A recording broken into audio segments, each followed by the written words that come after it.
Mes chers compatriotes, bonjour à tout le monde.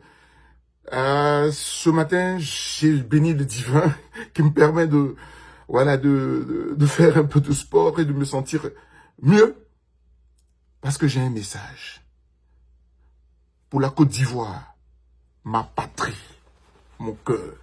J'ai un message pour la Côte d'Ivoire, mon cœur, ma patrie. Mais évidemment, dans ce message, je m'adresserai particulièrement à celui qui incarne cette nation, qu'on le veuille ou pas, à savoir le chef de l'État, président de cette République. Monsieur le Président Ouattara, avec tout le respect que je vous dois, je voudrais ce matin m'adresser encore à vous. M'adresser encore à vous. Si Allah vous parle dans vos prières, si le divin vous visite, vous avez encore là l'occasion de redonner vie à notre nation, de changer le cours de l'histoire, parce que ce que nous voyons, c'est irréversible. Je préfère vous le dire. Voici 5 raisons pour lesquelles nous marchons et nous marcherons tout le temps que vous allez oser prétendre briguer un 4e mandat. Pourquoi? Petit constat. C'est vrai, nous ne sommes pas aussi âgés que vous. Mais nous avons la cinquantaine révolue. Ajoutez même de 4 à 5 ans. Depuis le premier président jusqu'à aujourd'hui, la Côte d'Ivoire n'a jamais été autant divisée qu'à cause de vous. Que sous votre règne, jamais, jamais, les parents du Nord n'ont jamais été opposés à ceux du Sud. Jamais, jamais. Je dis jamais. Jamais. Aujourd'hui, regardez ce que vous avez fait de la Côte d'Ivoire. Et on ne parle même pas idéologie, hein. On ne parle même pas de développement du Nord. Hein. Vous avez été 15 ans. Le Nord serait aujourd'hui le deuxième paradis du monde. Non. On parle de division. Si ce ne sont pas les ethnies, ce sont les religions. Parce que vous avez dit vouloir favoriser les nordistes. Mais qui vous a dit que dans le Sud, on n'est pas avec eux? Dans nos plantations du Sud, ils ne sont pas avec nous.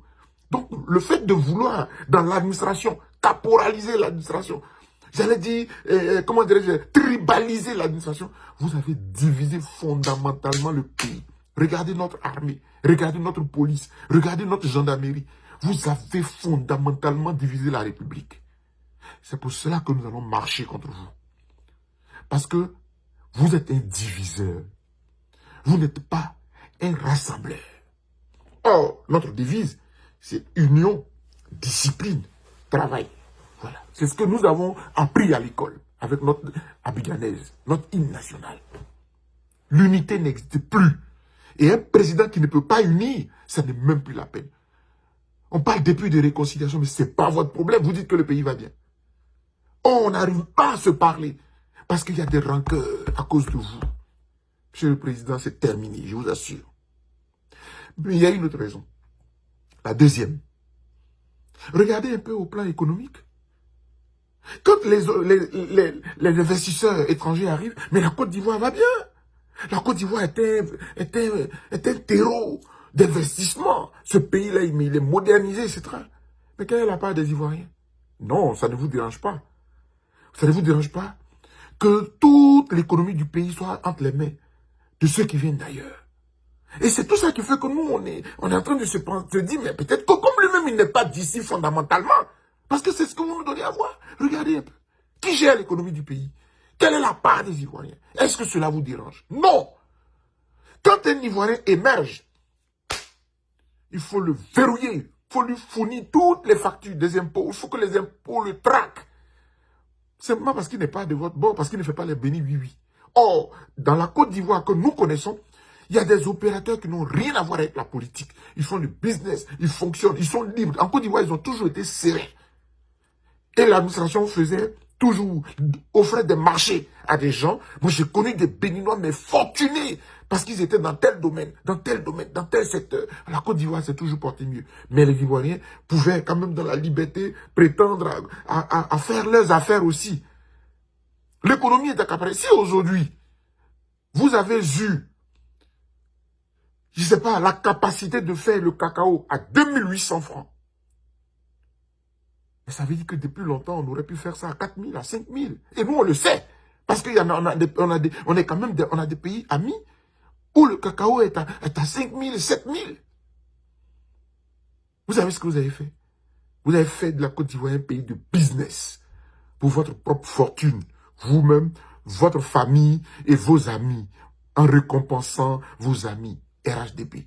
La Côte d'Ivoire est devenue un terreau du RHDP.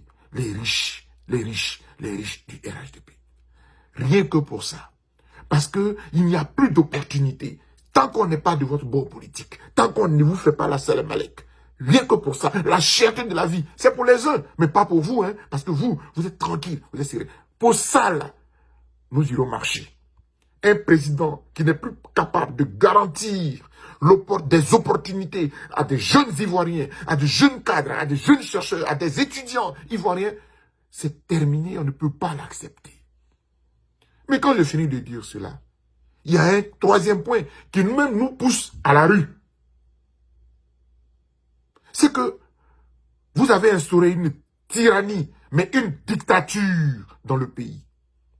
La Côte d'Ivoire de Ouattara, en tout cas dans ces derniers mois, n'est plus une Côte d'Ivoire de liberté, n'a jamais été une démocratie. Ah, je vais rendre hommage à ce frère d'Afrique, Kémy Séba, qui a trouvé la meilleure formule. Parce que cette formule-là, elle est vraie. C'est une démocrature que vous avez instaurée. Démocrature parce que il y a la démocratie dans les textes. Tout est écrit. Vous êtes à l'ONU pour dire oui, la Côte d'Ivoire est un état de droit, les institutions fonctionnent, les trois pouvoirs existent, etc. De fait, dans les textes. Mais à la réalité, c'est une dictature qui s'instaure. Pire, vous avez dévoyé les textes, vous avez tripatouillé les textes de façon à ce que vous puissiez les utiliser pour chicoter les Ivoiriens. Je répète, ce que vous avez fait, ce sont que vous avez pris les lois, c'est-à-dire que de façon à ce que vous puissiez dire, ah oui, mais il est condamné, mais selon la loi. Ah non, non, non, mais nous sommes légalistes. Ah, appliquez la loi. Votre loi et vous-même, vous allez aller avec. Parce que nous n'accepterons jamais que vous puissiez nous bâillonner. Alors que notre constitution, au-delà même de la constitution du 8 novembre que vous avez promulguée, 8 novembre 2016, nous-mêmes, là, fondamentalement, là, nous sommes des êtres de fraternité, un pays d'hospitalité, un pays d'amitié, un pays de frères. Nous sommes tous des frères en tant qu'Ivoiriens. Vous n'allez pas nous diviser, vous n'allez pas nous bâillonner. Regardez toute la jeunesse qui remplit les prisons. Pourquoi? Pourquoi? Parce qu'elle n'est pas d'accord avec vous. Parce que le 4e mandat ne passe pas, Monsieur le Président Ouattara. Il ne marchera pas. Il faut prendre conscience de cela. C'est que vous essayez, et là je suis en train de glisser dans le 4e point. Pourquoi nous allons marcher contre vous? Mais d'abord, je précise que le 3e point, là, les raisons qui nous amènent dans la rue, c'est tous ces jeunes-là qui doivent être libérés. À l'instant, tant qu'ils ne seront pas libérés, mais nous marcherons. Nous marcherons le 4, nous marcherons le 5, nous marcherons le 6, nous marcherons jusqu'à ce que... Mais vous parlez du 25 octobre, mais c'est petit. Vous voulez faire 5 ans? Vous voulez faire un nouveau mandat de 5 ans? Mais nous allons marcher pendant les 5 ans. Interdisez si vous voulez, mais nous descendons dans la rue. Et si de temps en temps la peur pique, mais il dit vous allez souffrir. Autant réfléchir dès maintenant par 2 fois et d'être visité par la raison, par le bon sens, par le divin, pour faire marche arrière. Ça ne marchera pas, le président Ouattara. Je vous assure, ça ne marchera pas. Je vous parle avec mon cœur ce matin, ça ne marchera pas. Et donc, pour libérer tous ces jeunes que vous avez embrigadés, que vous avez emprisonnés, que vous torturez, les jeunes Ibrahim Zigui, je ne sais pas moi, aujourd'hui c'est quoi Justin, non pas quoi Justin, autant pour moi, mais tout ça, ils sont des prisonniers en sursis. Taï Nestor, que ce soit l'asthme, que ce soit toute cette jeunesse, vous perdez votre temps. Tant qu'ils seront en prison, nous marcherons. Le 4e point, je l'ai évoqué. Le 4e mandat, là, vous n'êtes pas au fouet. Vous n'êtes pas au fouet. Et encore, au fouet avait trouvé une formule pour que le multipartisme soit suspendu. C'est pour cela qu'il a fait autant d'années au pouvoir. Étant dans l'ère moderne, on est tous allés à l'école. Vos juristes ont berné le peuple. Ils ont dit que vous ne feriez pas une once de troisième mandat. Ils sont là, ils n'ont même pas honte. À leur place, je ne parlerai plus jamais dans le champ politique, dans le champ sociopolitique. Jamais. Vous avez trahi notre peuple. Vous avez menti aux Ivoiriens. Et aujourd'hui, vous voilà, en train de les narguer, en train de les emprisonner. Parce que vous n'êtes pas capable de respecter votre parole. Un chef qui ne respecte pas sa parole ne mérite plus d'être considéré comme tel. Et j'ai dit, c'est pour cela que nous marcherons. Ce quatrième mandat, il ne passera pas. Et la dernière raison, parce que je n'ai pas beaucoup à dire, la dernière raison, c'est que qui êtes-vous pour éliminer des candidats, pour vous tailler des candidats selon votre vouloir? Pourquoi? Qui êtes-vous? Qui êtes-vous? Le monde entier voit. Vous pensez que la communauté internationale ne voit pas? Laurent Gbagbo a quitté à la CPI, venu en Côte d'Ivoire, verrouillé, condamné à 20 ans. Pourquoi la communauté internationale ne voit pas? Guillaume Soro qui vous a servi d'échelle pour que vous soyez là où vous êtes. À peine a-t-il refusé de rentrer au RHDP, il est flanqué de 20 ans. Vous pensez que la communauté internationale est aveugle? Elle ne voit pas? Vous pensez qu'elle ne voit pas? Tidiane Thiam arrive, mais tout policé, clean. C'est-à-dire que c'était le candidat parfait, adoubé par la communauté mondiale. Non, non, non, à cause de lui, il n'y a pas de révision de la liste électorale cette année. Vous pensez que la communauté est naïve? Vous pensez qu'elle ne voit pas? Le monde entier vous a vu. On a vu dans votre jeu. Monsieur le Président, là, c'est terminé. Et la communauté internationale et la communauté nationale vous a verrouillé. Si vous avez encore un peu de sagesse, à l'image de votre âge, on peut encore rattraper le tir. On peut reporter cette élection. On peut revoir les cartes, rabattre les cartes. Et puis organiser une élection inclusive, où les Ivoiriens choisiront celui d'entre vous, alors que vous-même, vous ne devez plus compétir. Ne pensez même pas un seul instant à compétir. Vous trouvez quelqu'un, si c'est votre photocopie, ou bien qui vous voulez, et les Ivoiriens vont choisir lequel d'entre nous mérite de diriger la Côte d'Ivoire pour les 5 ans. C'est le vrai sens de la démocratie. Ce matin, le divin m'a inspiré pour vous parler encore une fois. Je suis désolé pour la tenue de sport, mais nous allons marcher. C'est du sport.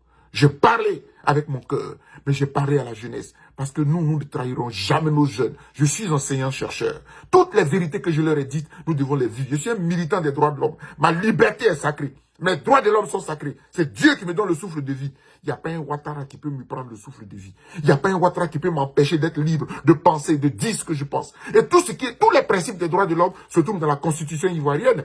Parce que justement, vous avez constitutionnalisé la Déclaration universelle des droits de l'homme, la Charte africaine des droits de l'homme, la Charte des Nations unies. Tout cela se trouve dans la Constitution. Donc je suis désolé, Monsieur le Président, vous êtes condamné à les respecter. Vous ne pouvez pas baliser nos libertés.